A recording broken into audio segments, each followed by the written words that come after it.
2024 અને શાળા પ્રવેશોત્સવમાં ઉપસ્થિત શાળા પ્રવેશોત્સવના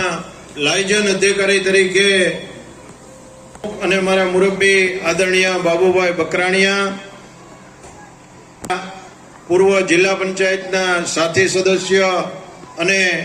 જિલ્લા ભાજપના મંત્રી ભાઈ શ્રી મનોજભાઈ મૈડા, શહેર ભાજપ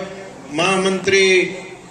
અને એડવોકેટ એવા આદરણીય અશોકભાઈ પંડ્યા, ચૂંટાયેલા સદસ્ય ભાઈ શ્રી કાળુભાઈ કિકાણી, જયંતિભાઈ વેકરિયા, બગસરાના જેમના જૂનો વેપાર એવા નગર શેઠ નટુભાઈ ભૂપતાણી, હરેશભાઈ ખેતાણી, જગદીશભાઈ બુમતારિયા, આ શાળાના આચાર્ય જેને શાળાને ચેતનવંતી બનાવી છે એવા મારા મિત્ર મુકેશભાઈ ઠાકરના સુપુત્ર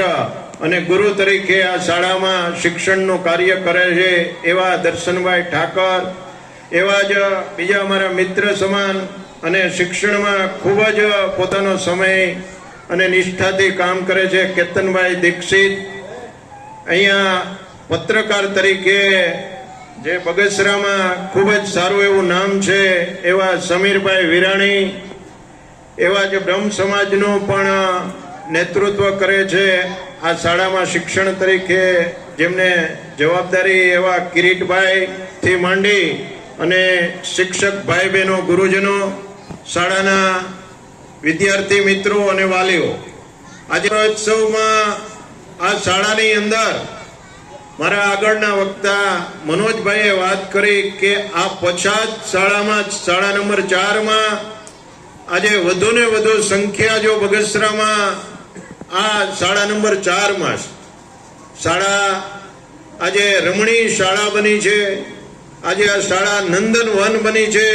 એનું માત્ર ને માત્ર એક કારણ હોય તો નિષ્ઠાથી શાળાના આચાર્ય અને શાળાનો સ્ટાફ, શિક્ષક ભાઈ બહેનો ખૂબ જ અહીંયા મહેનત કરી રહ્યા છે. એમને આ તકે ખૂબ જ હું અભિનંદન પાઠવું છું. આ શાળાની અંદર જ્યારે બાળકોને વાલીઓ પહેલા ધોરણમાં દાખલ કરવા માટે આવતા ત્યારે બાળક રડતું હોય, અથડાતું હોય, ભટકાતું હોય, પણ આજે શાળા પ્રવેશોત્સવથી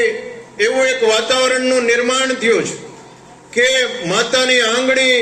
છોડાવીને બાળક દોટ મૂકે એવું વાતાવરણનું જો કોઈ નિર્માણ કર્યું હોય તો 20 વર્ષ પહેલા આપણા આદરણીય આજના વડાપ્રધાન અને ત્યારના મુખ્યમંત્રી તરીકે મોદી સાહેબે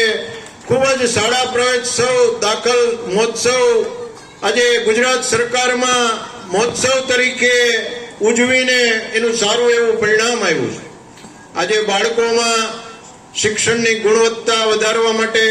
શિક્ષણનું સ્તર ઊંચું લાવવા માટે ગુજરાત સરકાર અથાગ પ્રયત્ન કરી રહી છે. આજે એક એવો સમય આવ્યો છે મિત્રો, મને કહેતા આનંદ થાય છે કે વર્ષો પહેલા શિક્ષણ સમિતિની શાળાઓમાં, સરકારી શાળાઓમાંથી વિદ્યાર્થી પ્રાઇવેટ શાળાઓમાં જતા, જ્યારે આજે સમયમાં પરિવર્તન આવ્યું, શાળાઓમાં શિક્ષણની ગુણવત્તામાં વધારો થયો, શિક્ષણનું સ્તર ઊંચું આવ્યું, પ્રાઇવેટ શાળામાંથી વાલીઓ પોતાના વિદ્યાર્થીઓને સરકારી શાળાઓમાં શિક્ષણ સમિતિ હસ્તકની શાળામાં દાખલ કરવા લાગ્યા છે. વર્ષ સુધીનું એક પણ બાળક શિક્ષણથી વંચિત ન રહે તે જોવાનો સરકારનો હેતુ ખૂબ જ સફળ થયો છે. આ ગુજરાતની ભારતીય જનતા પાર્ટીની સરકારે અનેક શાળાઓમાં યોજના કરી, શૈક્ષણિકથી માંડી અનેક સુવિધાઓ, ભૌતિક સુવિધાઓ ઊભી કરી. આજે મોટાભાગની શાળાઓમાં શિક્ષકોનો પૂરો સ્ટાફ, શિક્ષકોના ઓરડાની ઘટ હતી એ પણ પૂરી કરવામાં આવી છે. ત્યારે આજના શાળા પ્રવેશોત્સવના દિવસે શાળામાં પ્રવેશતા બાળકોને શુભકામના પાઠવું છું. આ શાળાની અંદર શ્રેષ્ઠ શિક્ષણ મેળવો, ચારિત્રવાન બનો, સંસ્કારી બનો અને તમારામાં રાષ્ટ્ર ભાવના પ્રબળ બને એ જ અભ્યર્થના સાથે વિરમું છું. ભારત માતા કી જય.